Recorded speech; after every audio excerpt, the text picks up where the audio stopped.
تو وہاں پر تو نہ کوئی آڈٹ کا نظام ہے نہ کوئی چیک اینڈ بیلنس ہے. جتنا بھی فنڈ ان کے پاس آتا ہے وہ کوئی چینلائز نہیں ہے. دینی مدارس سے وابستہ لوگ کہتے ہیں کہ یہ بنیادی طور پر بین الاقوامی دباؤ کا نتیجہ ہے. وزارت تعلیم کے ماتحت ہونے کا فائدہ اٹھا کر یونیورسٹی کا چارٹرڈ حاصل کیا ہے الغزالی یونیورسٹی. مولانا فضل الرحمان کی پیش کردہ ترامیم تھی, اس میں کچھ مزید گورنمنٹ کی جانب سے کچھ کمی بیشی کر کے اس کو منظور کر لیا جائے گا کہ اگر یہ سب لوگ سڑکوں پر نکلتے ہیں تو پھر پریشانیاں بڑھ جائیں گی. بہت سے لوگ تو ان کے جو جامعۃ الرشید ہے اس کو کہتے ہیں یہ کیڈٹ کالج ہے, اور یہاں سے علماء نہیں نکلتے ہیں بلکہ یہاں سے کیڈٹس نکلتے ہیں. عبد الرحیم صاحب اس بات سے انکار کرتے ہیں کہ ان کا کوئی مفتی تقی عثمانی صاحب سے کوئی اختلاف, لیکن اس معاملے میں جو ان کا اختلاف ہوا وہ نیچے تک آتے آتے ایک بدتمیزی اور بد تہذیبی کے طوفان میں بدل گیا. کراچی کے جو تاجر یا عام لوگ ہیں وہ بہت زیادہ مدد کرتے ہیں. دوسرا جو ایک بڑا مرکز رہا ہے پاکستانی مدارس کی فنڈنگ کا وہ جنوبی افریقہ میں رہنے والے لوگ ہیں. اچھا, یہ تو آپ نے خیر بڑی جو ہے وہ ایک زبردست سی ایک بات بتائی ہے کہ کہاں سے جو ہے وہ پیسہ آ رہا ہے, ساؤتھ افریقہ اور کراچی کا اسپیشلی. مگر میں یہ پوچھ رہا ہوں کہ جب یہ پیسہ یہاں پہ آ جاتا ہے تو مدارس کے پاس کیا کوئی ایسا نظام موجود ہے, کوئی آڈٹ کا, جس سے پتہ لگ سکے کہ یہ پیسہ بیسیکلی خرچ کہاں ہو رہا ہے, اور دوسرا یہ کیسے پتہ لگے گا کہ یہ جو پیسہ ہے یہ دہشت گردی اور کسی غیر قانونی کام میں جو ہے وہ استعمال نہیں ہو رہا. اب ہوتا یہ ہے کہ پاکستان کے جو بڑے مدارس ہیں, یعنی مدارس کے بھی 3 درجے, ایک تو بہت بڑے مدارس ہیں جس میں دارالعلوم کورنگی کراچی ہو گیا, جامعۃ الرشید ہو گیا, جامعۃ العلوم اسلامیہ علامہ بن نوری ٹاؤن ہو گیا, اور اسی طرح سے دیگر جو بڑے مختلف مکاتب فکر کے مدارس ہیں, ان کا تو اپنا ایک شفاف نظام موجود ہے. یعنی ان کے پاس جو ان کے پاس فنڈز کی صورت میں رقم پہنچتی ہے اس کا ایک آڈٹ کا نظام موجود ہے. وہ بڑے ادارے ہیں جو کہ کئی برس سے کام کر رہے ہیں, تو انہوں نے اپنا ایک نظام مرتب کیا, وہ ان کے پاس لوگ موجود ہیں. پھر اس کے بعد ایک دوسرے درجے کا مدرسہ آتا ہے جو کہ شہر کے مختلف علاقوں میں آپ کو نظر آتے ہیں, پوش علاقوں میں بھی, متوسط طبقے کی آبادیوں میں بھی, وہاں پر بھی اس کا اہتمام موجود ہے. یعنی اگر آپ ایک درمیانے درجے کے مدرسے میں بھی جائیں گے تو انہوں نے بھی اپنے اکاؤنٹس کو چینلائز کیا. اچھا, یہ ساری چیزیں 2001 کے بعد چینلائز ہونا شروع ہوئی, اور اس کے ساتھ جو FATF کے معاملات تھے اس کے بعد تو بہت اسٹرکٹ پالیسی آئی. تو وہ جو دوسرے درجے کے مدارس ہیں وہ بھی اپنا جو آڈٹ اور اس کا نظام رکھتے ہیں. پھر ایک بالکل تیسرے درجے کے مدارس آتے ہیں. یہ مدارس آپ کو پاکستان کے دیہی علاقوں میں یا مختلف شہروں کی کچی آبادیوں میں ملیں گے. تو وہاں پر تو نہ کوئی آڈٹ کا نظام ہے نہ کوئی چیک اینڈ بیلنس ہے. خیر, ان کو کوئی بہت زیادہ مدد بھی نہیں ہوتی, لیکن بہرحال وہ جتنا بھی فنڈ ان کے پاس آتا ہے وہ کوئی چینلائز نہیں ہے. اچھا, پھر ہوتا یہ ہے کہ جو جن مدارس نے معاہدہ کیا اور جو 10 نئے بورڈز بنے وزارت تعلیم کے ماتحت, ان کے اکاؤنٹس کھلنے میں تو پھر آسانی ہے, لیکن جو اس کے تحت نہیں ہے اور جو پرانے نظام کے تحت رہنا چاہتے ہیں ان کے لیے بہت مسائل ہیں. اس میں کئی دینی مدارس کے ذمہ داران کے ساتھ میری بات ہوئی تو وہ خود یہ چاہتے ہیں کہ ہمارے اکاؤنٹس کھولے جائیں تاکہ ہمارے پاس ایک جو ڈونیشن کا سلسلہ ہے وہ شفاف انداز سے سامنے ہے, اور وہ خود اس کو ٹرانسپیرنٹ رکھنا چاہتے ہیں کیونکہ یہ ان کی بھی ضرورت ہے. اور اس کی وجہ یہ ہوتی ہے کہ چونکہ آئے روز مختلف اداروں کے لوگ ان کے پاس آتے رہتے ہیں, طلبہ کی معلومات حاصل کرتے ہیں, اور قائف کے پورے پرچے دیے جاتے ہیں, اس کو فل کرتے رہتے ہیں, تو وہ کہتے ہیں اس کو بھی معاہدے کے تحت وفاق کے ساتھ منسلک کیا جائے. اور جو لوگ وزارت تعلیم کے ساتھ وہ ہو چکے ہیں رجسٹرڈ, وہ یہ کہتے ہیں کہ ہمارا چونکہ نظام موجود ہے اور وہاں پر ہم اپنی ساری معلومات جمع کرا چکے ہیں تو وہاں سے حاصل کی جا سکتی ہے. تو یہ جو فنڈز کا معاملہ ہے, اب جب FATF کے معاملات ہوئے اور اس کے بعد بہت زیادہ سختی ہوئی اور مختلف چیزوں کو ریاست نے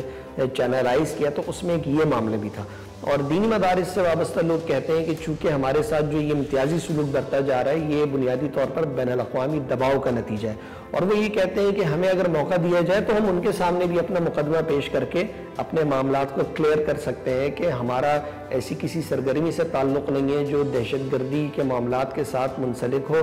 یا پھر ایسے معاملات ہو جس کے نتیجے میں عالمی امن کو کسی قسم کا خطرہ ہو. اچھا, یہ آپ نے بتایا مفتی تقی عثمانی کا جو بھی نقطہ نظر ہے یا مولانا فضل الرحمان کا جو نقطہ نظر ہے وہ تو ہمارے سامنے آ گیا,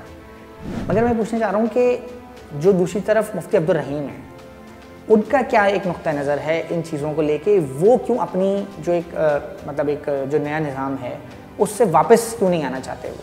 وہ کیوں اس نظام سے جڑے رہنا چاہتے ہیں, ان کے پاس کیا انسینٹیوز ہیں؟ دیکھیے, مفتی عبد الرحیم صاحب کو اس جو سوسائٹی ایکٹ ہے اس پہ اعتراض کیا ہے, وہ کیوں اس قانون کی مخالفت کر رہے ہیں. ان کا نقطہ یہ ہے، وہ یہ کہتے ہیں کہ ہم نے وزارت تعلیم کے ماتحت رجسٹرڈ ہو کر ایک تو بہت سارے مدارس کو یکجا کیا، پھر ہمارا سارا آپریشن ون ونڈو ہے، یعنی ہماری رجسٹریشن بھی ہو جاتی ہے، ہمارے اکاؤنٹس کا معاملہ بھی حل ہو جاتا ہے، اور اس کے ساتھ ساتھ انہوں نے اسی وزارت تعلیم کے ماتحت ہونے کا فائدہ اٹھا کر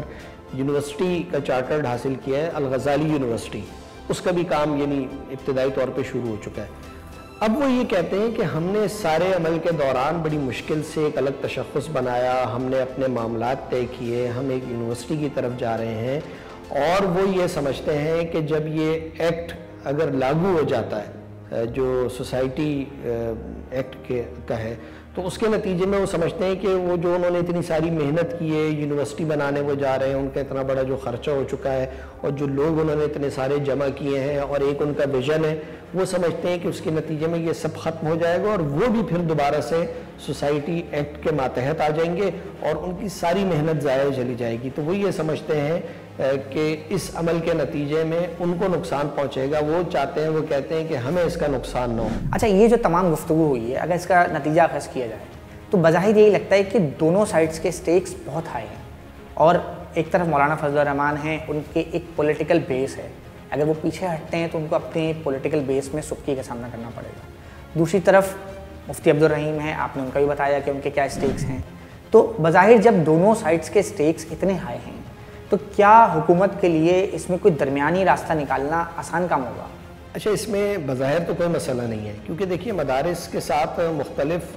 2001 کے بعد معاہدات ہوتے رہے، 2004 میں ہوا، 2010 میں ہوا، بلکہ 2010 میں بھی جو معاہدہ تھا اس میں بھی وزارت تعلیم کا تذکرہ موجود ہے، جو اتحاد تنظیمات مدارس کے ساتھ ہوا، اور پھر تسلسل کے ساتھ یہ مختلف ہوتا رہا، اب یہ شکل ہے۔ اچھا، اس میں مسئلہ کیا ہے؟ مسئلہ یہ ہے کہ جمعیت علماء اسلام سمجھتی ہے کہ 26ویں ترمیم کے موقع پر تمام سیاسی قیادت، چاہے اپوزیشن کی ہو یا حکومت کے لوگ ہوں، وہ مولانا فضل الرحمان کے گھر آتے رہے اور وہاں پر ملاقاتیں کرتے رہے، ان کو قائل کرتے رہے، اور پھر اس کے بعد انہوں نے جہاں حکومت کی بات مانی وہیں انہوں نے اپنی جو یہ ترامیم پیش کی کہ یہ مدارس کا معاملہ، تو یہ اس وقت طے پا گیا، یعنی یہاں تک کہ اسمبلی سے بھی منظور ہو گیا، پھر صدر نے اس پہ دستخط نہیں کیا، واپس بھیجا۔ تو اگر اس کو آئین اور قانون کے تناظر میں دیکھا جائے تو جو معاہدہ کیا گیا تھا مولانا فضل الرحمان کے ساتھ، اسے منطقی انجام تک پہ پہنچانا چاہیے، کیونکہ اس کے نتیجے میں پھر سیاسی طور پر ایک جو ہے غلط فہمیاں جنم لیتی ہیں، اور لوگ یہ سمجھتے ہیں کہ حکومتوں کے ساتھ کسی معاملے کا معاہدہ کر کے اگر وہ اس پہ عمل نہیں کرتی تو دھوکہ دہی کے زمرے میں آتی ہے یہ بات، اور اس کے نتائج جو ہے سیاسی طور پر اچھے نہیں نکلتے۔ اب دوسرا معاملہ یہ ہے کہ اگر تو چونکہ جس طرح سے ابھی اس میں پیش رفت ہو رہی ہے، اور اب بات یہ آ رہی ہے کہ جو مولانا فضل الرحمان کی پیش کردہ ترامیم تھی اس میں کچھ مزید گورنمنٹ کی جانب سے کچھ کمی بیشی کر کے اس کو منظور کر لیا جائے گا، اگر ایسا ہو جاتا ہے تو ٹھیک ہے، ورنہ دوسری صورت ایسی ہے کہ پھر اس وقت پی ٹی آئی بھی حکومت کے خلاف مظاہرے کر رہی ہے، اور مولانا فضل الرحمان حکومت کے خلاف بات تو کر رہے ہیں لیکن ابھی وہ اس طرح سے اپنے لوگوں کو لے کر نہیں نکلے، تو مدارس کے ایشو پر جب وہ نکلیں گے تو یہ بات یاد رکھیے گا کہ جو مدارس کی ایک پوری فورس ہے وہ بھی اس میں ان کے ساتھ ہوگی، یعنی مدارس کے طلبہ پوری طرح سے ان کے ساتھ کھڑے ہو جائیں گے، اور پھر جے یو آئی کی اپنی قوت بھی ہوگی اور پھر پی ٹی آئی بھی ہوگی۔ تو حکومت ان سب معاملات کو دیکھ رہی ہے، وہ سمجھدار ہیں، وہ سمجھتے ہیں کہ اگر یہ سب لوگ سڑکوں پر نکلتے ہیں تو پھر پریشانیاں بڑھ جائیں گی۔ تو میرا خیال ہے کہ اس معاملے کو کسی نہ کسی درجے میں گورنمنٹ کی کوشش ہوگی کہ حل کیا جائے، تاکہ کچھ لوگ کچھ دو کی بنیاد کے اوپر یہ مسئلہ کسی نتیجے پر پہنچے اور وہ اس سے نکل کر اگلے اور دیگر سیاسی معاملات دیکھ سکیں۔